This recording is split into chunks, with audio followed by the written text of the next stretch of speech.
Yo, yo, yo, yo, yo, what is going on, CoD Familia? It is your boy BN, and today we are not only going to be talking about this latest Hall of Kings Q&A number 4 that goes over Battle Abyss auction and the S3 matchmaking, with also some of the migration stuff that is included in there as well, but I got a special guest with me who's also going to be coming, the one and only from Kingdom 1-1 Seto is my boy Doomstar. Hey, how's it going, Ben? It's going good. It's going good. I mean, that was a very flat return of what I felt was a fantastic introduction and opening, but that's okay. Okay, I got you. It's okay. Yo, what up, COD Familia? It's your boy Doom from 110. If only you could see my face right now. All right. Okay. All right, Doom. So again, I want to go over there to touch on. Okay, so let's start with Battle Abyss. So I'm going to go over, and some of these I'm sure you'll probably be able to. Have you played, let me ask, have you done Battle Abyss first at all? I have not, to be honest. Every time I've been at war. Pretty much all last season we were fighting, and you just don't do Battle Abyss when you're fighting because it puts troops in the hospital, and you don't even need the merits because you're fighting all the time. Yeah. This is consistent with other feedback that I know I've heard too. Okay, so let's see what they have to say, and then we'll kind of go to each. So first one, Battle Abyss. Hospitals are stacked because severe wounds still apply to this game mode, especially in the home realm. Hope to have, which kind of goes into some of what you were saying, hope to have more free healing or remove severe wounds for Battle Abyss. Second is add Battle Abyss kill counts to player statistics and display it as a side game stat. Interesting. So I wonder if they mean that as kind of like temporary or just kind of for the mode, but not necessarily for the overall historical stats. Third is add different maps for rotation and new Darklings to keep the experience fresh and allow players to queue as a team, challenging alliance members or players from other servers. I like that. Okay, thank you for your feedback and suggestion. Battle Abyss is designed, this is the answer, is designed to offer players a chance to trade kills for merits to get rewards from the event merit shop. So we are currently not looking, I like how they worded that. They could have said we are not looking, but they said we are currently not looking to change this fundamental aspect of the game mode. However, we plan to make holistic changes to free healing, which will open up more ways for players to heal their troops for free. At the moment, Battle Abyss is an event that should not be a metric of a player's all-time performance in the game. However, in the next patch, we will add player rankings to the game mode so players can grind, climb, and copy marches from top fighters. I wish they would have said copy and or innovate marches, but okay. Keeping the experience in this game mode fresh and fun is always our goal. However, we are working on overall improvements to Battle Abyss. After the mode is stable, we will consider rolling out various special Battle Abyss events for players to experience new maps, team ups, no casualty fights. Okay, so that is super important that they added there at the end, which is no casualty fights, which again hints at one of the first things that you had said. So give me your thoughts overall on what the community addressed and how you feel about the answers they've given, and then I'll go ahead and give my thoughts. Sure. I mean, it sounds like they came halfway with it. Without more information on the specific non-casualty maps that we can do, I can't really go more in that. I can just say what we want is when we have nothing to do in the game and we want to fight big battles and stuff, we just want somewhere to do that at. Whether it's a lobby and we queue up and it's just Roots of War, we don't really care. We just want something to do. I mean, you've got the arena, and that's like a rank system, so they could easily do something where your contribution in a Roots of War, if you get a really high score or something, it might go. They can do a whole system for that. We just need something to do. I've been sitting in HK for a little a week now, and it's there's nothing to freaking do, And if I log on and I can just queue up for something to go play the game and fight, that's what we want. That's really all we want. I think I speak for most people in that regard. Just something to do. But it sounds like they're coming out with a lot more outlets to do those things. And if it's non-casualty, that's definitely something that's awesome. Because if you get into a KVK and you lost or you've won and there's no more fighting, which happens a lot, and you have nothing to do, well, this is what this outlet can be for. You know, is more ways to fight, which is really all we want in this game. Is just more ways to keep fighting. No, absolutely. And again, for those of you that maybe need some context, right? Doom, again, from 110 represents ROG, right? They're number 5 Kingdom ranked, number 23 Alliance ranked. There's some new stats for you this morning that I just got pulled, Doom. But to I add already on to know. what Doom was saying, right? Just to again add a little bit of cachet, if you will, right, to what Doom is talking about. I think this is something that Infinity Kingdom did. So Infinity Kingdom ran a similar type of kind of like Battle Abyss, Ark of Osiris event, but it was instanced played. So you didn't lose anything, right? You didn't lose any troops. Nothing went to the hospital. You didn't have to overuse any of your resources. It was just everyone got like, let's say everyone had 1 million troops available or like 2 or 3 million troops available. Then the only things that factored that would have been different would have just been the levels, skills, talent, talent branches that you've done for your orders, for your heroes, commanders, and then obviously in this case, it probably would also factor in things like war pets and your artifacts, right? But everything else was basically kind of a no casualty, a no lose, or no loss of resources and troops. It sounds like what you're saying is that it doesn't make a lot of sense to necessarily participate in something like this when you are not like fully healed and or have enough resources already on hand that you're okay using some of those in preparation for the next KVK, or if there's a decent amount of time in between fights where you're just prioritizing the KVK and things that either KVK and or recuperating your account, either KVK fighting and or recuperating your account to get to a KVK ready state. Would that be kind of an appropriate summary? Yeah, I mean, a lot of times we don't even have the troops to go in there and do it because we're fighting, and like, I mean, we have no troops to use. You know, so if they're gonna put Sevs in our hospital, and then you know, if we get attacked or when we go and actually do start our war for the day, we have no troops to use. So No. yeah, 100%. All right. Oh, thanks for that. Okay, awesome, sweet. Let's go to number 2, which is the auction system. Now, I'm pretty sure you've used this. I don't think Yes, I have. yes, it's done. So let me go through this, and then I'll get your thoughts. Already starting off gradually depressing. Thank you. So number 1.1, hope the gem return. This is the community feedback, right? Hope the gem return can be increased as it is a bit low. Number 2, lower the starting price of the pet skill cards. Number 3, why does every server in your KVK get to bid on elite raid rewards? Hope that only our camp can bid and prices can be cheaper. The feedback, or we should say the response. On gem return, the current rate within the alliance is 100%, which is high enough, period. Then the 50% return rate for elite behemoth raids is based on the entire server contributing to a single alliance. So we currently do not have plans to increase it. However, we might add some returns for second and third alliances in the future. As to the starting price of skill cards, we have set them to be significantly lower than the exchange house in the hope that there's limited room for profit from reselling auction items in the exchange house. The current design is structured around the principle of prioritizing benefits for players who complete challenges first, as we aim to prevent server imbalanced resource distribution between servers. The player's suggestion regarding implementing an internal auction first before expanding the participant pool for unsold items is excellent, and this mechanism may be incorporated in future auction designs. Okay, so give me your thoughts on what the players suggested first, and then the response you feel appropriate or not from the team. So, I mean, the gems that we get back, they are, if I spread out among everybody, it's pretty negligible. So I kind of understand there. I do understand that it's 100% return, and that should be enough. But honestly, the gem back thing, that it's not even a.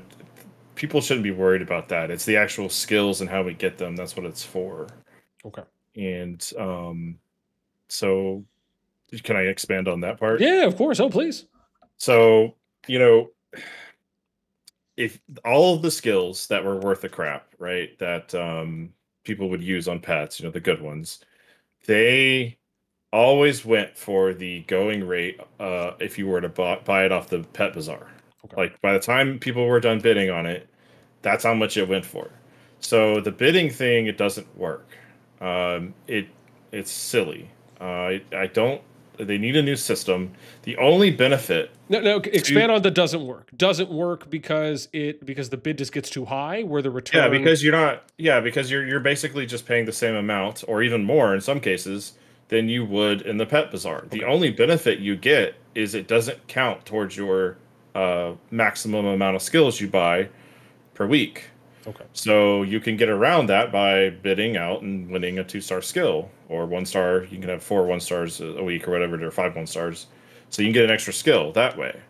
Um, I have a suggestion. We can save that for the end of this conversation, but on how to fix it completely. You know, that's for the end. But yeah, I mean, the system is not working at all, and they've got to do something different with it. Because basically all it is a way for you to buy an extra skill. Okay. If Well, why don't you give me your overhaul now? Because I know the next topic is probably going to be a little bit longer of one, yeah, and that might just take us a little bit more time. But go ahead and shoot me with it. you mean like what I would do instead for Yeah, the for the auction. so they need to make it a lottery. Okay. A certain amount, whatever amount you think is appropriate to put in, it's a lottery, right? And you know, you win it or you don't. So obviously you wouldn't want to spend 10,000 coins on a skill because that's too much. But they should just make it a lottery. I mean, if they're going to send it to the entire KVK, you know, that's going to be a lot of coins people spend, especially if it's a lottery. Everybody's going to put in for that skill. I know it sounds silly, like, you know, if the whales, it's pay to win game, but I mean, in reality, that's the only way these skills are going to go for less than the value of what it costs in the bazaar. But I think it should be like a lottery. I don't know exactly how, like, to make it balanced as far as pay to win versus, you know, free to play. But that's not my job to figure that part out. But it does need to be like a lottery or something different. 100%. So maybe a lottery where you can buy extra tickets for a higher percentage chance at getting it. Yeah, And then or obviously raffle. yeah. We're talking like a raffle. Yeah, Like a raffle's a good raffle or idea. something where you could Yeah. buy. Okay, I think I see where you're going with that. Yeah. With that suggestion. Now, what about the bidding on like the elite rate rewards where they had mentioned, right? Hope that only our camp can bid and not necessarily the entire KVK. How do you feel about that? I don't know. I mean, I'm 50-50 on that. I get it. If you get the kill first or whatever, you get the elite down first, you know, I think that's a fair thing. Maybe some skills, right? So you can get like four really good skills are only available to the kingdom that got the behemoth down first or whatever. And then some other skills for everybody, because I mean that's the whole point of it, right? Is to generate you know, a bidding war, so to speak, you know, or a raffle war if we go with my idea. Yeah. Yours and my idea, because you had the raffle idea, I had the lottery idea. So, but you know, like I'm just going off of you. well, that's what I'm saying. Like Gotcha. But that's. I think there should be some skills available to everybody. Okay. But like the premium skills, maybe like 1 or 2 up to 4, I don't know, however much they think should be available for that kingdom who managed to get it down first. And you know that. I can tell you, those king trying to get them first, the first frame, you know, all that stuff. That comes down to like seconds, and it's actually a lot of work to get everybody organized and coordinated and get in there and pull, you know. And I think that the kingdom that's able to do that, and competitive kingdoms especially, should be rewarded with maybe some exclusive skills they can bid on. Okay. I mean, listen, man. For me and my anime love, there's that one show, and again, I don't remember. Do you watch anime? Some. Okay. Well, so there's this show called The King's Avatar, and it's basically, I don't know if you've seen it, but it's essentially an esport. It's like an esport anime that deals with like MMO, right? And one of the things that they get in there, and again, you play WoW, so you probably would love this show. I'm telling you, this show is right up your alley. Yeah, I might check it out. Oh my God, you should. There's 3 seasons out right now. But anyways, one of the things that they do in it is they have different classes, very similar to WoW, or similar-ish in the sense that they have different classes. But one of the things that they compete for in this anime show, in this anime esports show, is world firsts. So it's all about like clearing the raid boss first, who can do it the fastest, who can beat and usurp someone else's time. And it's such a huge part or a major part of the game's ecosystem and culture for what the player base finds important. And it kind of just hints at what you're talking about, is that there is a serious and hardcore part of the community that goes for those things. So to me, why not even do something where maybe you do 2 copies of it? It's one copy that's exclusive for the Alliance, and a second copy that's for everyone in the kingdom. Or maybe you do, like you said, a premium tier. So it's like a T1 for the Alliance and then T2 tier rewards for everyone in the kingdom. But maybe something where the people who do finish it first maybe feel like their efforts and their time commitment, their investment, their prep is being almost exclusively or highlighted in a rewarding fashion. Okay. Yeah, they could even do like a discount, you know, so like the Okay. kingdom who wins gets a discount at the bidding. Okay. Okay. No, I love it. All right. Spitball in there, but Let's get to the last one, which apparently is the big one. So we have the S3 matchmaking now that we're going to touch on. And I think there was something else here. No, sorry. I think it was just that. Yeah. So the S3 matchmaking, I got to remember what I'm looking at now. So let me start off here. So we have, how are the ABCD servers classified? We have, there seem to be some questionable classification outcomes and Paragon status. Number 2, allow teams to vote for which team they want to face to increase the chance of actually being matched up against them. And then we have the third one, which is the server classification is good, but it needs to work with bigger pools to be fair. So it's essential to merge matchmaking pools with time. Okay, so their answer is the current ABCD tier system is primarily determined by a kingdom's overall strength, aligned with server status. Okay, but that doesn't really go into the specifics, sadly. The reason why server 49 appears stronger than other A-tier servers, as mentioned by players, is due to its relatively more minor population, but an exceptionally high proportion of T5 players. Okay, which makes the main alliance combat power appear disproportionately high. However, our tiering system places greater emphasis on the kingdom's collective status, excuse me, rather than the individual alliance strength, which might cause some kingdoms with high T5 concentrations to be perceived weaker in rankings. Secondly, for future conquest seasons, we will maintain 4 matchmaking pools while continuously integrating new SPS Season 3 servers into the seasonal rotation.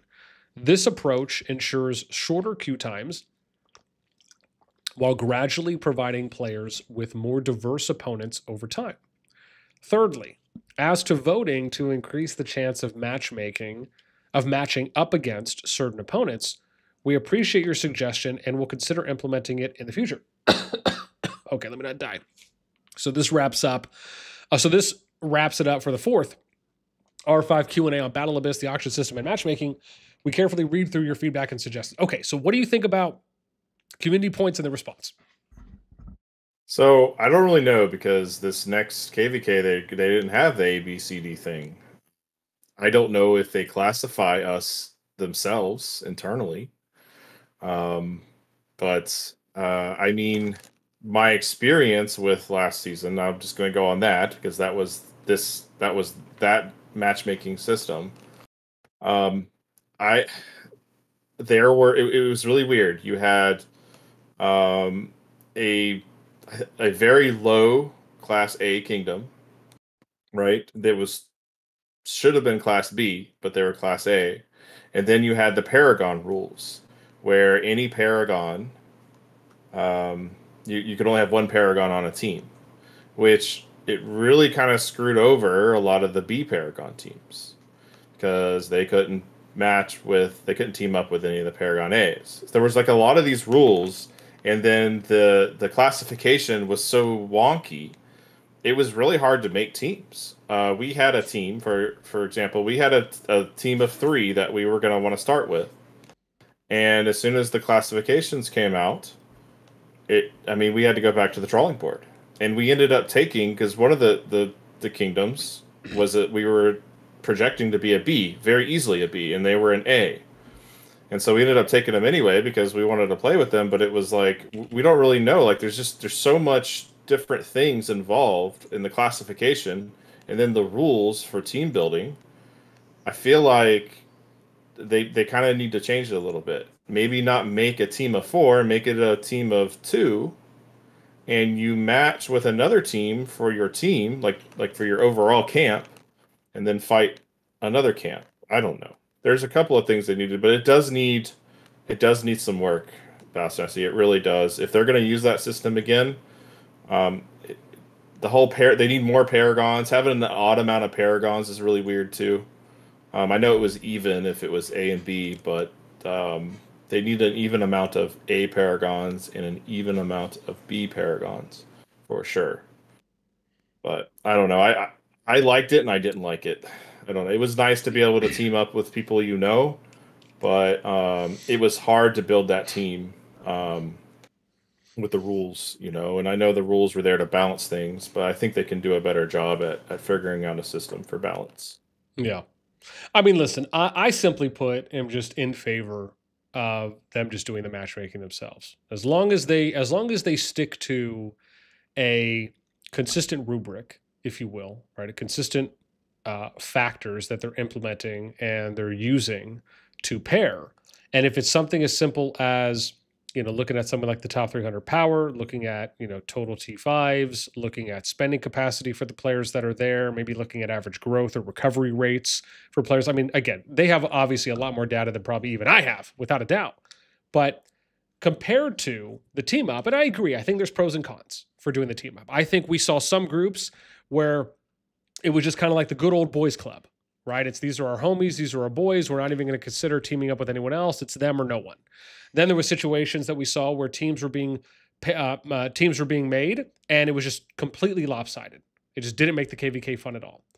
And then there was some groups, and obviously some in between all of these as well. But then there was some groups that did try and go for balance. It didn't just go for the strongest matchup that they could. And some of those teams were rewarded. Some other teams were not. And I think the challenge ultimately came down to one, do you think that when teams are left to the players to decide, are we going to get more balanced or less balanced matchup than if the COD team or the devs just did the pairings themselves? I would argue because they have more data available, there's a higher percentage chance that they can have more balanced KVK groups and or teams that are formed, but there needs to be a larger kingdom pool in order for there to be less of a margin of error. Yeah, I think you hit the nail on the head there with the larger kingdom pool. I think in both systems of matchmaking there, you need a bigger pool. Yeah. I still am a very big advocate for just combining everybody into the same pool. But we have a lot bigger pool now in Gen 2, or match pool 2. So I mean that's really good. I think you can kind of do both, BN. I think if you've got a friendly kingdom, right? Or a kingdom you might want to like, hey, you want to team up with us? Let's get to know each other, right? Which is kind of what we were going to do last season with one of the B kingdoms we wanted, which we did end up meeting two new kingdoms and making good friends with them. But, the whole point of the matchmaking was, hey, let's team up with somebody we know and somebody we don't know. And let's have, let's try to make friends, right? Let's have a good time and play the game. I think if they made it, if they're going to make an 8 kingdom KVK like they did, because I think 8 is the minimum to make this work, you just have, an A and a B team up. And then they can match you. It still gives the devs to match us, so that two kingdom team, they can match with another two kingdom team versus, another camp, or they could just stick the 2-player teams in there and let Diplo work it out, right? So it'll be these two versus these two, and you kind of get the best of both worlds if they do that. I don't really see a con to it, because then it puts the balancing in both the players and the devs. But that's my thoughts on it. Okay. I mean, listen, I think number one, the biggest common denominator is just increasing the KVK kingdom pool size. And then regardless of what Yes. they opt to go with, I think there's going to be pros and cons no matter what. I at least just lean a little bit more in favor of them doing the matchmaking just because they have a lot more overall data than we do. And by forming teams, the only downside is that if you don't have enough teams that are close in your team stats or your team overviews or your team numbers versus another team's numbers, that could potentially do a little bit more skewing where even at that point the devs might have less opportunities to do balanced or fair matchmaking because they'll have less overall options, right? Basically each team will count as one group compared to one kingdom counts as one group themselves. If they just kind of say, hey, we're going to put all these kingdoms into a pool, then we'll match who's going to get in the KVK group. Now, even with that all being said, the big difference here is that you're allowed to form teams and then those teams will go up against each other. The way it's being done now, which is how it was done before the team system came into play, is that you're just putting a number of kingdoms into the KVK, but they still have to figure it out for themselves. And again, that's where we get into the pros and cons, right? But like it would be great if they just paired you and said, hey, you're on this team and it's these kingdoms versus these kingdoms, right? That to me is the next step that they should just do at this point. There's one thing you're not thinking about, because I know you're looking at spreadsheets, you're looking at all that, you're looking at the logic behind it. Well, you mean who likes who and who doesn't like who? There is the politics of it. I mean, kick rocks. Like you're either going to be crowned as the kingdom who. Now, keep in mind, you've heard me say this. If it's egregious, then I'm okay with that, right? If it's something where like you're getting paired with someone who just flat out lied and said that they were gonna battle and fight and they just never showed up, okay. If it's something like that, I get it. But if not, at that point, it's like you're either going to be crowned as the person, as the kingdom who didn't show up, and nothing bad or nothing egregious was done or historically was there for that relationship, and you ruined what could have been a fantastic season and a completely fair matchup. I agree, but the thing is, let's say we have that one rogue kingdom that is like that. Yeah. The game devs aren't going to call that. They're not going to be the ones that make that decision. Yeah. So, that is something that if you get the ability to team up with maybe one other kingdom, you kind of remove a little bit of that, well, roll the dice. Are we going to get a bunch of kingdoms that just hate us? Or are we going to get a rogue kingdom that migrates in the middle of the KVK? Like, we don't really, you know what I mean? Like, it kind of takes hopefully a little they bit of remove that away. But yeah. Yeah, I know. But, it happened. It almost happened twice to us. Yeah. And it's just... there's like you said, there's pros and there's cons. In a perfect world, I would love for them to match us with new people every season, so I could meet new people, play with new people, fight new people. Like, that's what is really exciting about this game. But then sometimes you just fight the same people over and over and over, and those rivalries and those grudges, they just get worse. They fester and they get worse and worse and worse, and it just becomes toxic. So I think the team up feature was a way to kind of sort of remove that, but then you end up fighting them on the other team anyway. But more kingdoms is the common denominator. If everybody was in the same match pool, it'd be a lot less of a chance of fighting the same kingdom every single time. Yeah. Okay, so lastly, what do you think about them talking about having 4 matchmaking pools, 4 rotating? And this is for Season of Conquest. So they're basically going to have 4 different KVK kingdom groups, and each 4 of those will be separated from each other. I'll keep this short and sweet. There only needs to be one. Yeah. Okay. Touche. I agree. Okay. Yeah, they can kick rocks on that one. Yeah. But with love. There's not enough people in the game for that. I mean, maybe down the road, like if they can get this game off the, and get a lot more players and stuff, but there's just not enough kingdoms to do that right now. Yeah. Okay. No, sounds good. And what's funny is just a side note to that. If the kingdoms can already manually take it into their own control of deciding which pools they're going to go to and which pools they're going to try to make it into or skip, like, what's the point of you having 4 different kingdoms if you're giving kingdoms the opportunity to skip? All they're going to do is just inflate or imbalance one pool or the next. Yeah. It's like you're giving them the tools to like mess with your system that you're going to put in place anyways. It's like, just again, man, like less is more, right? Let's work smarter, not harder. That's how I view it. Keep it simple, stupid is a really good quote. Yeah, no, it is. It is. It is. And that's stupid in general, not stupid to anyone directly. So, yes. But yeah, okay. All right. Man, this was awesome. This was great. This was so much fun. I appreciate you sitting down and chatting with me. Any shout outs, declarations of war, enemies that you wish Thunder would be struck down upon? Go ahead. No declarations of war or anything, but hey, I just want to welcome all the Match Pool 1 or Gen 1 players to the Gen 2. I hope you guys find the fun that you're seeking here. You know, and I look forward to playing with or against you guys. I mean, let's hopefully we can have a good, fair, balanced, fun matchup next season. Let's go and play the game. Dude, 150 plus kingdoms already registered, man. The hype is real. I'm excited, bro. Like I'm so excited. The hype is real. Okay. Well, listen, we need to go so Doom doesn't get divorced because his lady's probably staring him down right now. Yeah, we gotta go buy And plants. with that in mind, I will catch you all, or we will maybe, in the next one. Take care. And let us know what you guys think in the comments down below. Peace.